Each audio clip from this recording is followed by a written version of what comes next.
Before we get into the video, could everyone please subscribe to my channel? Thank you so much. In the 10th year of our marriage, Molly, the wife of a wealthy man, found true love and insisted on divorcing me. I'm not going to let Calvin be with me without a proper name, Molly firmly stated. Truly loving someone means not wanting them to suffer any grievances. I quit my job and signed the divorce papers. 3 years later, I returned to the country with my girlfriend and my ex-wife, and she got into a fight. I had desperately pulled them apart. My ex-wife was furious. She hit me first. Then it must be your fault, I said coldly. I love her, so I won't let her suffer any grievances. Molly tapped her fingers rhythmically on the armrest of her chair. She glanced at her watch, slightly showing signs of impatience. You're late. I'm supposed to take Calvin to pick out a ring later. Sorry, I apologized instinctively. There had been an issue with one of Molly's business deals that took some time to resolve, making her 20 minutes late. Her family had been kind to me. Molly's father was an old friend of my dad's. After my dad got kidney failure, her family helped find a suitable donor, which extended his life by 10 years and supported me too. Without them, I would have dropped out of school early and been forced to marry someone 20 years my elder. Her family provided me with a good education, a comfortable life, and a broader perspective. So to me, Molly was my benefactor first, my boss second, and my wife last. Being Molly's husband was a job first, an obligation second, and affection last for me. Molly and I grew up together, childhood sweethearts. She's beautiful, gentle, and always took care of me. She always protected me from behind. As a teenager, I often imagined what it would feel like to hug her from behind. Would she be startled or happy? Would she hug me back just as tightly? At 18, I finally acted on those fantasies, but Molly told me, Oliver, this is dependence, not love. But in the end, she married me because it was suitable for her family. I was raised to be a perfect son-in-law by high society standards. The night before our engagement, Molly's mom took my hand and said, "Don't expect love in high society. Women having affairs is normal. They want a decent son-in-law who understands." Having benefited from them for years, I complied. Thankfully, Molly never let me down. Unlike other socialites, Molly was virtuous and never pursued other men. Everyone envied me for having a loyal wife and a mother-in-law who treated me like her own child, even allowing me control over the company. I once thought years of effort finally brought me happiness. But at 30, Molly met her true love. Her lover shed just a few tears, insisting on a formal status, and she was ready to divorce me at any cost. Thinking of Calvin, she had a sweet smile on her lips. You wouldn't understand. Truly loving someone is not letting them suffer any grievances. I'm not letting Calvin be with me without a title, she said softly, drowning me with her tenderness. Calvin is the most naive guy I ever met. He doesn't care about my wealth or status. He just loves me. Oliver, I found true love. You'll fulfill me, won't you? I chuckled, losing my balance, supporting myself with the table. Suddenly, I couldn't tell who was more naive, Calvin or Molly. She seemed unhappy. What's so funny? You don't understand, Oliver. You don't know what love is. She was so earnest and resolute. Words were meaningless now. I signed the divorce papers. After the divorce, I resigned from all company positions. Molly frowned, confused. No need for that. You're still my friend. After the divorce, whatever position you had, you'll still have, she said. Molly's mom also disagreed and tried to persuade me. Oliver, after 20 years, I consider you my son. Molly might be causing trouble, but I won't treat you poorly. Her parents had a high society marriage. She spent her life as a rich wife, ignoring her husband's affairs. To her, it was normal, but I'm different. I love Molly. I foolishly believed that if I gave her enough love and patience, she would love me back. But reality taught me that love isn't a game. Measured by effort, love breeds possessiveness and jealousy. I couldn't stay there and watch them flaunt their affection in front of me. I held on to Molly's mom's hand, her subtle sandalwood scent filling my nose. From 8 to 18, they raised me for 10 years. From 18 to 28, I spent 10 years repaying them. I'm an adopted son, Molly's husband, and company vice chairman. I played my roles responsibly, but now I am exhausted. I've never truly lived for myself. I want to be Oliver to live for me. I gently hugged her. My voice trembled. Mom, I'll come back to visit often. To be fair, Molly was always generous with money. She had a big heart, and over the years, she gave me a lot, not to mention the shares and the divorce settlement. My hidden wealth was nearly equal to Molly's. After leaving, I decided to settle abroad. Molly, busy with Calvin, didn't even know I left. On my third day abroad, she called me. Oliver, you're so reckless, running off to another country without a word. When are you coming back? Don't miss my wedding to Calvin. Calvin says he wants your blessing. I grip my phone, my knuckles turning white. I won't be attending your wedding. Molly didn't get it, sounding a bit accusatory. Your family. How can you miss my wedding? Molly, my eyes welled up, and there was a lump in my throat. Don't you think you're being cruel? Later, my younger brother David called me a lot. He was crying on the other end. Bro, I'm sorry. If it wasn't for me, she wouldn't have divorced you. It's all my fault for making the wrong friends. Calvin was David's college classmate. Because they got along so well, David brought Calvin home. Just that one encounter, and Calvin and Molly hit it off. Their romance was unstoppable. David was furious that his friend became his brother-in-law. He swore Calvin wouldn't have an easy life, making things tough for Molly too. On the phone, I chuckled softly, reassuring him it was okay. If Molly was destined to love someone else, then today it's Calvin. Tomorrow, it would be someone else. It didn't matter. I saw Molly and Calvin's wedding announcement on TV. Unlike our understated nuptials, this was extravagant and flashy. She must have truly found love, eager to announce her happiness to the world. The largest venue in town was covered in a sea of pink roses, with a guest list full of high society. The huge screens displayed diamonds in close-up, and the crowd cheered. Fireworks, the night sky all night to celebrate their love story. Even international media were covering the grand affair. The world was coronating their love. I stayed alone in my hotel, curling up on the sofa with a warm blanket, lit a cigarette, and quietly watched the entire broadcast. I thought my heart would break again, but surrounded by so much happiness, I felt no jealousy or pain. At that moment, I realized I had truly let go. In my second year abroad, I occasionally got random calls. Nobody spoke, but by the breathing, I recognized it was Molly. After a while, I stopped picking up unknown numbers. David often called me too. He tried to show me how Calvin messed up and that their marriage was rocky. Each time, I cut him off. David, I don't want to hear about it. I'm only concerned if you're eating and living well. For a while, he stayed silent. Then, with a hint of sobbing, he asked, What about you? Are you doing okay? Am I okay? In my country, it's midnight, but here it's dawn. I looked to my side, seeing the morning light gently on her face. She breathed steadily, sleeping soundly. Linda wore herself out last night. I took her hand, interlocking our fingers, smiling slightly. I told David, I'm doing great. 3 years later, I returned to the company. Linda and I found it was booming, and we decided to establish a branch back home. I chose the day when Molly would be at work to visit my uncle. Walking through the door, everything felt so familiar.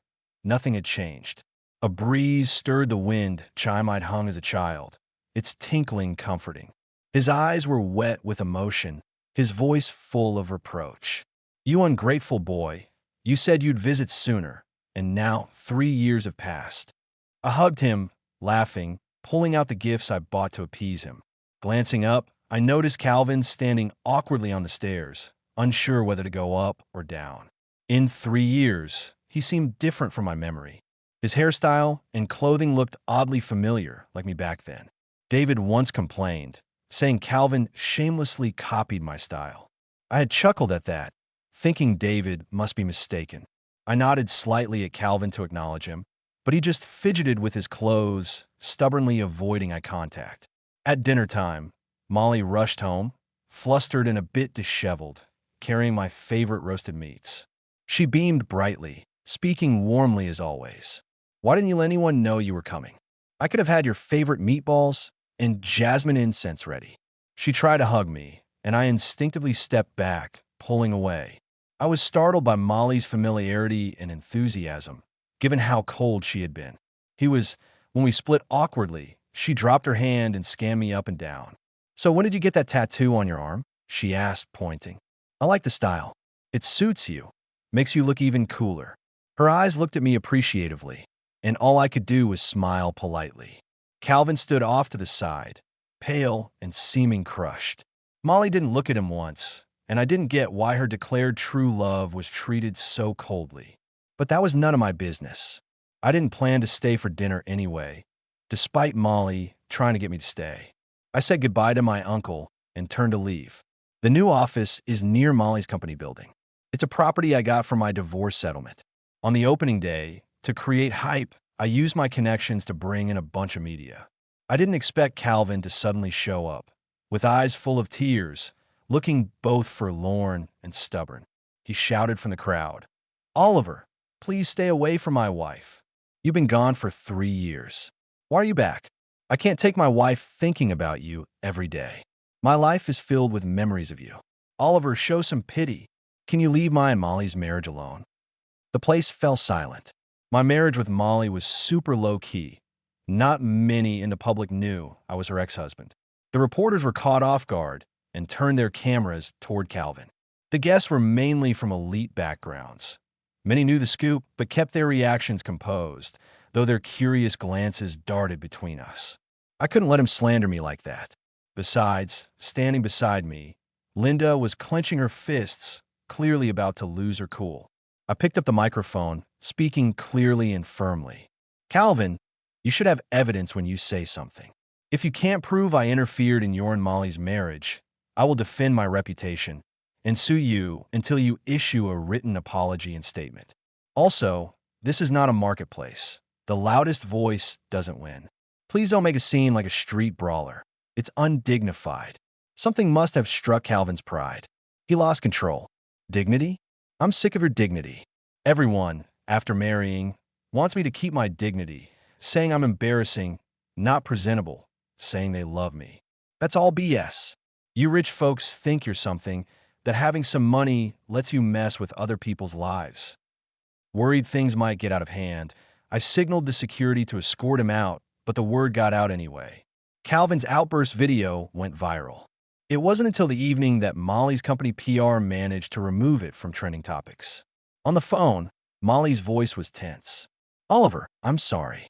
I'll make him properly apologize to you. It's my fault for not controlling him. Sorry that you had to go through that. I hope it doesn't affect you too much." It did affect me, but I didn't want to discuss it further with Molly. Next to me was a woman turning into a pufferfish from anger, waiting for me to console her. I held the phone, staying calm. "Please handle this soon. I'll come over to apologize another day." "No need," I hastily ended the call. When Linda and I got together, she was a fresh graduate, a simple college girl all focused on her robotics career. Clueless about family feuds in the country. She knows I have an ex-wife, just not who exactly. Now she's holding an iPad, showing Molly's photo next to her face. Her eyes are teary, her voice hoarse, questioning. "Tell me, am I her substitute?" I just felt a slight headache. Linda and Molly do look about 70% alike. It was partly this resemblance that caught my eye initially. I should have clarified up front when we got together. Now it feels a bit late to explain. I gently shook Linda's arm, blinking innocently. "If I say no, will you believe me?" Though they look similar, they are entirely different individuals. Linda is sunny, fresh, full of energy, her smile genuine and kind. Molly, in contrast, is gentle, respectful, but detached. Her smile always seemed a bit insincere. Linda's eyes flashed with jealousy. "I don't believe you unless you prove it." Grabbing her arm, I kissed her earlobe. Linda's breathing suddenly grew faster. She pushed me onto the couch. "Even if I am a substitute, it doesn't matter. It's not true anyway. The one by your side now is me." When a woman is filled with jealousy and envy, even the gentlest one might get rough. Lying by the bed, Linda calmed down, wrapped in a towel, handed me a cup of warm water, and started working on her laptop. Cold screen light shone on her sharp profile. Suddenly, I spoke. "You're very different from Molly." I didn't look her way, Instead, I turned over, gazing at the ceiling. I didn't notice her stop typing mid-action. She might seem gentle and well-raised, but she's incredibly self-centered. She wouldn't wait for me to come home, wouldn't leave a light on for me, nor hear my pointless ramblings. I loved her for over 10 years, but she claimed I didn't know what love was, only to turn and marry some guy she'd known for just a month. When I divorced her, I thought I'd never meet someone who truly loved me. But then I met you. Love is caring, tolerance, trust. It's your kisses when I get home, the porridge you make for me in the morning. I turned, propped against a pillow, my upper body lifted, smiling. Love is when we went grocery shopping yesterday, and the thing I just glanced at ended up in the cart. Love is you seeing me in your eyes, knowing what matters to me. Linda, I love you. It has nothing to do with Molly. If there is any connection, I paused. Linda stayed stiff, not turn her head back. I softened my voice. It's that she makes you shine brighter, more worthy of my love. Linda's tense body relaxed, though her tone remained fierce. You're really smooth with your sweet talk. I was sneakily watching Linda's reaction. She was talking tough, but the smile on her lips was hard to hide. How I met Linda was pretty normal. I had just moved abroad and signed up for a community college course to make some local friends. The apartments near the community college were pretty old, but they were... I'm not picky, so I found a place that seemed safe enough and moved in. One day, coming home, I saw a tin dog sitting outside my door. It looked like a regular decoration piece. As I got close, the dog's eyes suddenly flashed electronic red, and it started barking at me in a mechanical way, snapping its mouth as it came running toward me. Startled, I kicked it away. Linda heard the noise and came downstairs from her unit. She was in a simple white dress and scratched her head when she saw me looking pretty embarrassed. Sorry about that. Did it scare you? It's just a toy I made for fun. I forgot to bring it back in. Yeah, it did freak me out a bit. Not just the robot dog, but also Linda's face. In the sunlight, her smile was like a brighter version of Molly's. I couldn't help but turn serious. You're the neighbor upstairs. Could you walk a bit lighter at night? It's a bit disturbing. It wasn't a huge deal, but since it happened, I thought I'd mention it. Linda's face turned bright red. She bowed and apologized. Sorry about that. I'll definitely watch it from now on. That night, while I was cooking, she knocked on my door with a big grin, showing off her bright white teeth. She said, "It smells amazing. Mind if I join for dinner?" She was holding a basket full of high-quality fruit. I don't freeload. Here's something for you. Closer neighbors are better than distant relatives. So I agreed to her joining for dinner, hoping to make a friend. Bit by bit, we grew close. One night, when we were together, she confessed that the mechanical dog was intentionally left at your door.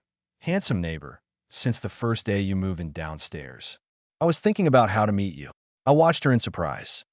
And here I thought you were such an innocent girl. The next day, Calvin posted an apology video on social media. It looked like someone was holding a knife to his throat. He was reading from a script, showing no sincerity.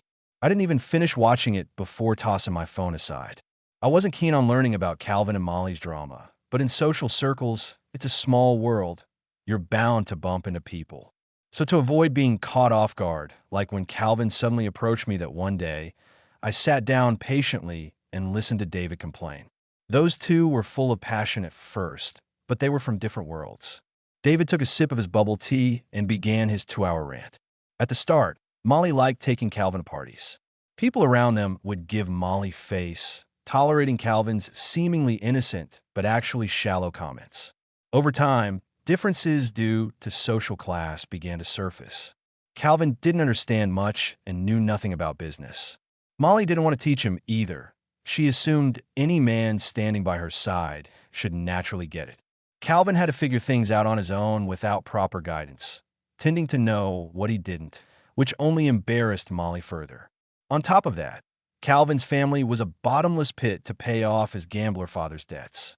BTS, Molly forked out at least $20 million. Once she started, it never ended. Relatives who weren't even close to Calvin kept hitting up Molly for money. What initially attracted Molly to Calvin was his innocence and indifference to wealth and status. It turned out to be a lie. Was Calvin really indifferent to wealth and status? No, he just hadn't experienced real wealth and status. He maxed out a card with a 2 million limit every month buying junk. The initial thrill faded, and Molly grew impatient. She stopped taking Calvin out once Calvin secretly followed her to a dinner and saw some lively girls surrounding Molly, trying to amuse her. He lost it and caused a scene. He even pointed at an important business partner and accused them of cheating on their wives. Because of that drama, Molly became a laughingstock in her circle. David's tone was full of disdain when he got to this point. My sister has never been so embarrassed. She dragged Calvin out and really let him have it. Want to know what she said? David was animated, gesturing and mimicking Molly. We've been married a year, and you still can't distinguish wine glasses, and you keep making mistakes with accessories. Where's your head at? If you were half as good as Oliver, I wouldn't feel so embarrassed to bring you out. You can't even stay at home and reflect, and yet you dare cause embarrassment in public. Aren't there enough people gossiping? Your whole family are leeching relatives living off me, and now you dare make a scene outside? Who gave you the guts? Molly was raised with a lady's education, so for her to call out a man like that was harsh. But isn't it kind of her own fault too? I set my teacup down, perfectly calm. They'll just keep living like that, a bickering couple. David pursed his lips, glancing at me like he had something to say, but held back. Just spit it out. I can handle it. Once my sister got drunk and called out your name, Calvin lost it. David watched my reaction and, seeing no response, continued. I mention you all the time. My dad mentions you all the time. My sister mentions you when she's drunk. Calvin probably couldn't take it anymore. Later on, he started copying the way you dress. He probably wants to be like you, but my sister isn't buying it at all. She thinks he looks ridiculous, just trying too hard. It's been 3 years since the divorce, and somehow I'm still part of their games. Honestly, I'm kind of honored. I get why Calvin reached out to me. Having me, the perfect husband around, makes him look worse. He's blaming the issues in their marriage on me, acting like I'm the reason for their problems. But seriously, it's not my fault. It feels like being blamed for something I didn't do. David cautiously called out, "Brother-in-law, you need to drop that title." I stopped him and told him to call me Oliver. David looked really upset.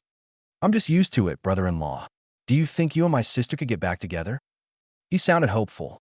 I replied, sounding firm as a rock. Even if the earth crumbled and she was the only woman left, it had never happened.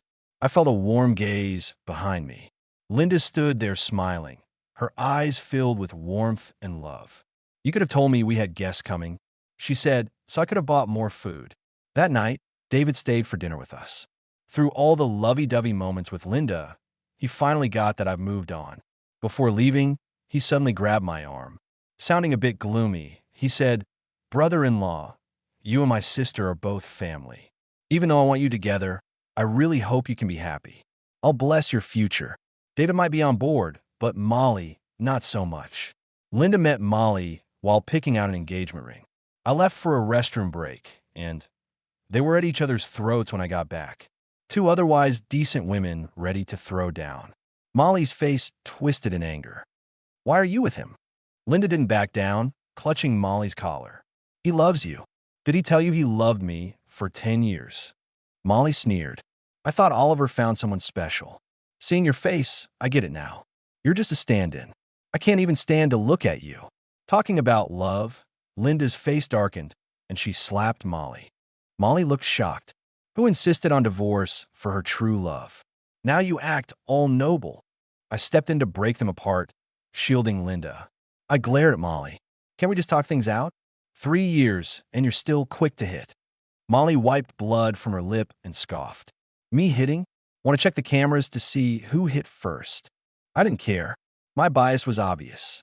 You probably said something to upset Linda. Otherwise, why would she hit you? Molly let out a bitter laugh. Her face mocked me, but her eyes looked hurt. "You just protect her, huh? But I'm the one bleeding." Linda let out a soft sigh behind me. Snapping my attention back to her, I asked, full of concern, if she was okay. Linda looked down a bit pouty. I think I pulled a muscle. Molly, unable to hold back any longer, grabbed my wrist, forcing me to look at her. "Look closely, I'm the one hurt." I pushed her hand off and stared into her eyes. "Molly, do you understand love? When you really love someone, you can't stand to see them hurt." I returned her words, once directed at me. With the same detachment, Molly turned pale, completely taken aback. You love her? If she didn't look like me. Enough already, I said, tired of her arrogance. Linda looking like you delayed things. If she didn't resemble you, I would have been with her sooner.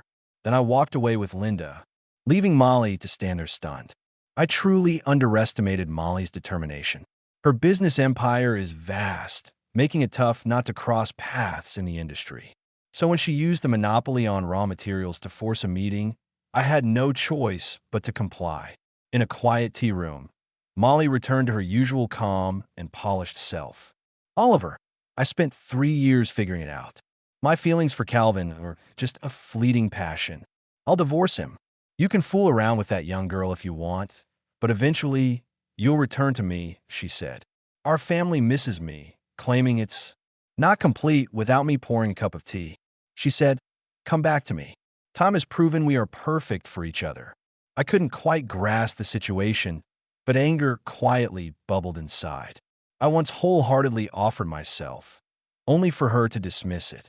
And now, having tasted the drama and thrill, she returns when I finally moved on, thinking she can reclaim me.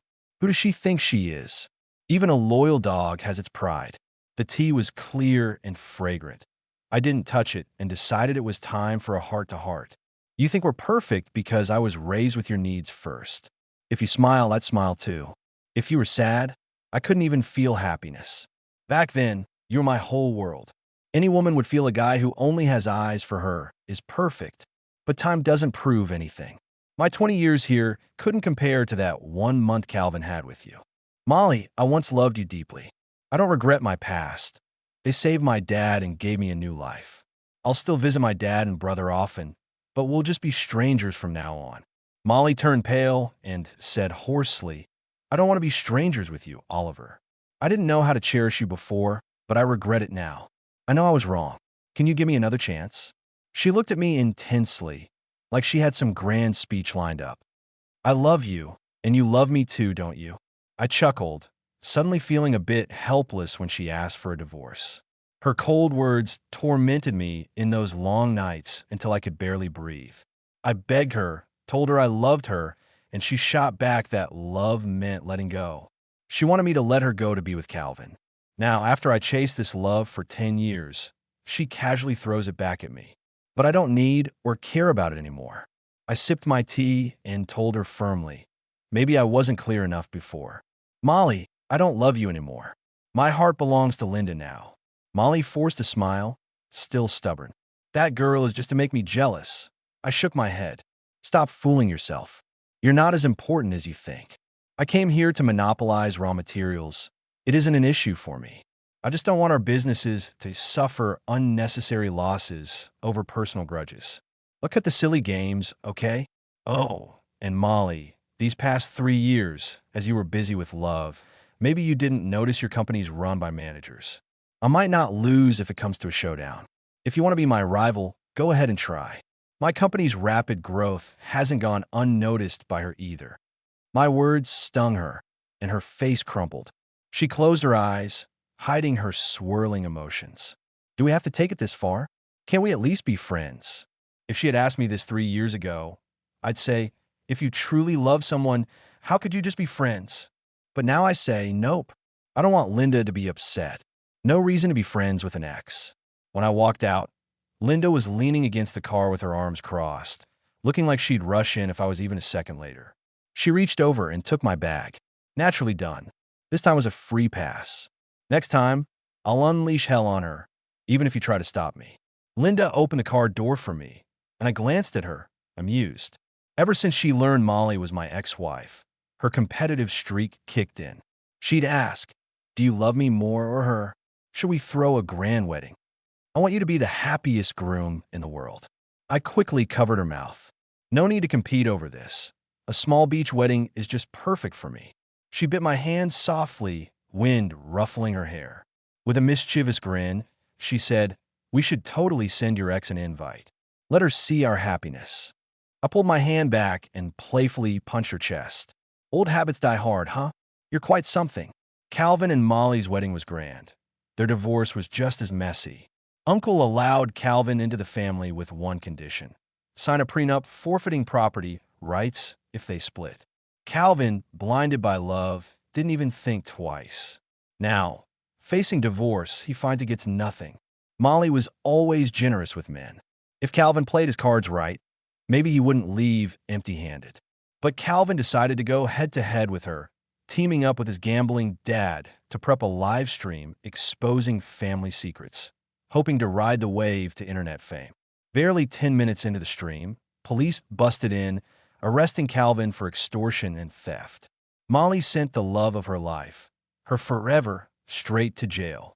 But those 10 minutes of Calvin's revelations gave netizens enough gossip to last a month, like David and Molly being half-siblings through their mom. David is Uncle's son with his first love, and also that Uncle had twins overseas back in the day, searching for the other child all this time. Stuff I didn't know in 20 years, and Calvin unearthed it all. Caught up in this, Uncle locked himself away, refusing food or company. I brought him congee and entered the room. The warm lamp cast tired shadows on his face. In just days, he seemed to age significantly.